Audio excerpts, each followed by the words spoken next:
চট্টগ্রামে হামের প্রকোপ বেড়েই চলেছে। প্রতিদিন উপসর্গ নিয়ে হাসপাতালে ভর্তি হচ্ছে শিশুরা। নতুন করে হামের উপসর্গ নিয়ে আরো 20 জন শিশু ভর্তি হয়েছে।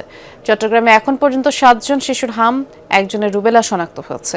উপসর্গ নিয়ে সরকারি বেসরকারি বিভিন্ন হাসপাতালে ভর্তি রয়েছে 80 জনেরও বেশি। সিভিল সার্জন কার্যালয় জানিয়েছে, উপসর্গ নিয়ে ভর্তি শিশুদের নমুনা পরীক্ষার জন্য Dhaka national polio and measles rubella ল্যাবরেটরিতে পাঠানো হচ্ছে। এই অবস্থায় আগামী রোববার থেকে বিশেষ টিকাদান কর্মসূচি শুরু হতে যাচ্ছে বলে জানিয়েছে স্বাস্থ্য বিভাগ। আমরা এই বিষয়ে বিস্তারিত জানবো। সহকর্মী জুবাইর রিফাত অপেক্ষা করছেন আমাদের জন্য। রিফাত, আপনি তো নিশ্চয়ই কোনো হাসপাতালের সামনেই আছেন। নতুন কোনো রোগী ভর্তি হয়েছে কিনা হামের উপসর্গ নিয়ে, সার্বিক পরিস্থিতি কেমন দেখছেন যে হাসপাতালে আছেন সেখানকার?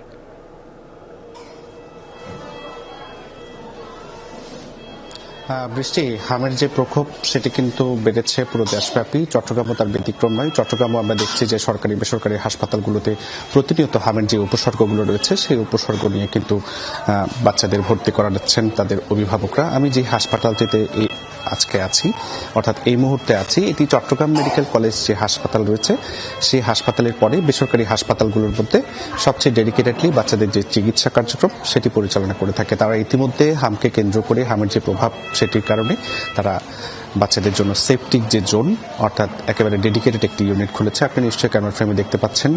এখানটাই আজকে নতুন করে চারটি বাচ্চা হামের উপসর্গ নিয়ে ভর্তি হয়েছে। 4 জন বাচ্চার ক্ষেত্রে আমরা একই ধরনের অর্থাৎ কমন কিছু উপসর্গ পেয়েছি। তাদের শুরুর দিকে তীব্র জ্বর ছিল, এছাড়া তাদের বমি যেমন ছিল, কাশি ছিল। অধিকাংশ বাচ্চার ক্ষেত্রে আসলে নিউমোনিয়ার যে ভাবটি সেটি ছিল। চিকিৎসকরা যেমন বলছেন যে শুরুর দিকে অধিকাংশ বাচ্চারই আসলে তীব্র জ্বর থাকে। তীব্র জ্বরের পরপরই কিন্তু আসলে বাচ্চাগুলো খারাপের দিকে যায়। তবে এখানে মোট 6টি বাচ্চা ভর্তি রয়েছে হামের উপসর্গ নিয়ে। তাদের অবস্থা মোটামুটিভাবে এখন পর্যন্ত স্থিতিশীল।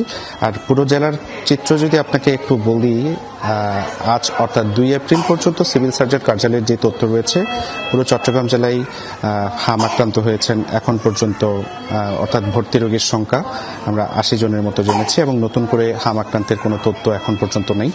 আর মৃত্যুর খবর যদি বলতে হয়, হামের উপসর্গ নিয়ে মারা গেছেন এমন একটি খবর আমরা পেয়েছি, অর্থাৎ নতুন একটি বাচ্চা হামের উপসর্গ নিয়ে আজ মারা গিয়েছে। অর্থাৎ এ নিয়ে চট্টগ্রামে 2টি বাচ্চা হামের উপসর্গ নিয়ে মারা গিয়েছে।